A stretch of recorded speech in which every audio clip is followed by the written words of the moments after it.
కనువిందు చేసిన పెద్ద పులి, కలకలం రేపిన చిరుతపులి ఈ రెండు కూడా నాగర్ కర్నూలు జిల్లా పరిధిలో నల్లమల్ల అడవుల్లో చోటు చేసుకున్నాయి. అలాగే నల్లమల్ల అభయారణ్యంలో టైగర్ సఫారీ పర్యాటకులకు పెద్ద పులి కనిపించింది ఒక పక్క. వాళ్ళ ఆనందానికి అవధులు లేకుండా పోయాయి. ఆమ్రాబాద్ వాచ్ టవర్ సమీపంలో పెద్ద పులి కనిపించిందని వాళ్ళంతా సంభ్రమాచర్యాలకు గురయ్యారు. తమ సెల్ ఫోన్లలో రికార్డ్ చేసుకున్నారు. అయితే కాసేపు ఆరు బయట కనిపించిన పెద్ద పులి తర్వాత అడవిలోకి వెళ్ళిపోయిందని వాళ్ళు చెప్తున్నారు. ఆ ప్రాంతంలో కనిపించింది టైగర్ 19 అయ్యి ఉంటుందని అడవి శాఖ అధికారులు భావిస్తున్నారు. అయితే అభయారణ్యంలో పెద్ద పులుల సంఖ్య క్రమంగా పెరుగుతుందని చెప్తున్నారు.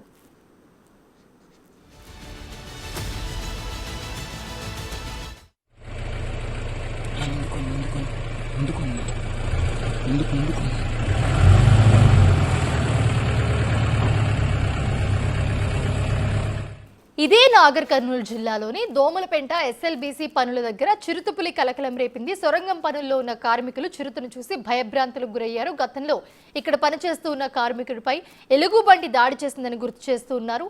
ఈసారి చిరుత కనిపించడంతో తీవ్ర భయాందోళన చెందుతూ ఉన్నారు.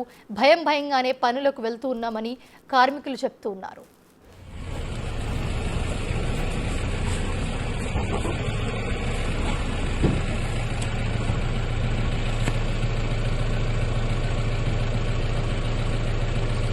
కాళ్ళకండి